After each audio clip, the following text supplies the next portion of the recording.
Business man ہمیشہ ایسی business deal کرتے ہیں اور کوشش کرتے ہیں کہ جس میں زیادہ سے زیادہ پروفٹ ہو. مگر ایک بار مدینہ منورہ میں قحط آیا، لوگ دانے دانے کو ترسنے لگے.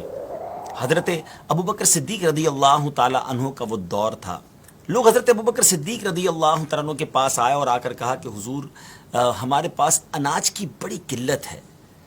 آپ نے فرمایا کہ اللہ خیر کرے گا، شام تک کوئی نہ کوئی سبب بن جائے گا.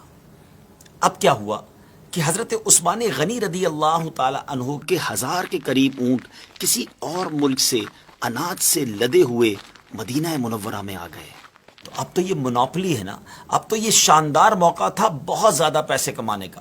بہرحال مدینہ منورہ کے جو بزنس کمیونٹی کے لوگ تھے، جو فوڈ اسٹف کا، جو اناج کا کام کرتے تھے، وہ سارے حضرت عثمان غنی رضی اللہ تعالیٰ عنہ کے گھر آ گئے اور کہا کہ حضور یہ اناج ہمیں بیچ دیجئے، ہم مدینے میں ڈسٹریبیوٹ کریں گے، ہم بیچیں گے. آپ نے کہا ٹھیک ہے، بزنس ڈیل بناتے ہیں. اور آپ نے اپنے کمرے میں سب کو انوائٹ کر لیا، گھر میں سب لوگ بیٹھ گئے. حضرت عثمان غنی رضی اللہ تعالیٰ عنہ نے فرمایا بتاؤ مجھے کیا ریٹ دو گے؟ تو لوگوں نے کہا حضور آپ ایسا کیجئے کہ ہم سے 10 روپے کی جو چیز آپ نے لی ہے اس کے 12 لے لیجئے. 20% پروفٹ آفر کیا. آپ نے کہا نہیں مجھے اس سے زیادہ مل رہا ہے. لوگوں نے کہا حضور پھر آپ ایسا کیجئے کہ 10 کے 13 لے لیجئے، 30% پروفٹ لے لیجئے.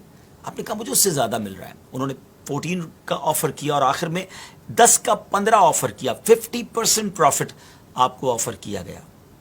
آپ نے فرمایا نہیں مجھے اس سے زیادہ مل رہا ہے. اچھا اب لوگ حیران ہو گئے کہ سارے مدینے کے جو بزنس کمیونٹی کے لوگ تھے، جو اناج کا کام کرتے تھے، وہ تو سارے وہیں موجود تھے. کہ حضور ہم سارے تو آپ کے روم میں ہیں، ہم سے زیادہ کون دے رہا ہے آپ کو؟ کون آفر کر رہا ہے ہم سے زیادہ ریٹ؟ تو آپ نے فرمایا میرا رب مجھے 1 کا 10 دے رہا ہے. کیا تم میں سے کوئی ہے جو مجھے اس سے زیادہ پروفٹ دے، اس سے زیادہ نفع دے؟ لوگوں نے کہا نہیں حضور اس سے زیادہ تو ہم میں سے کوئی بھی نہیں دے سکتا. تو اب سبحان اللہ حضرت عثمان غنی رضی اللہ تعالیٰ عنہ نے اس وقت وہ تاریخی اناؤنسمنٹ کیا، ہسٹوریکل اناؤنسمنٹ کیا کہ اے لوگوں گواہ ہو جاؤ، میں اللہ کو گواہ بناتا ہوں، یہ اللہ کی راہ میں خیرات کرتا ہوں. مدینے کے مسلمانوں پر آپ نے صدقہ کر دیا اور لوگوں کو فری اناج جو ہے وہ بانٹ دیا. عقل تو یہ کہتی ہے کہ یہ تو موقع تھا پیسے کمانے کا، یہ تو موقع تھا خوب مال بنانے کا، مگر انہوں نے اللہ سے کاروبار کیا اور اللہ کے وعدوں پر ایسا سچا انہیں یقین تھا.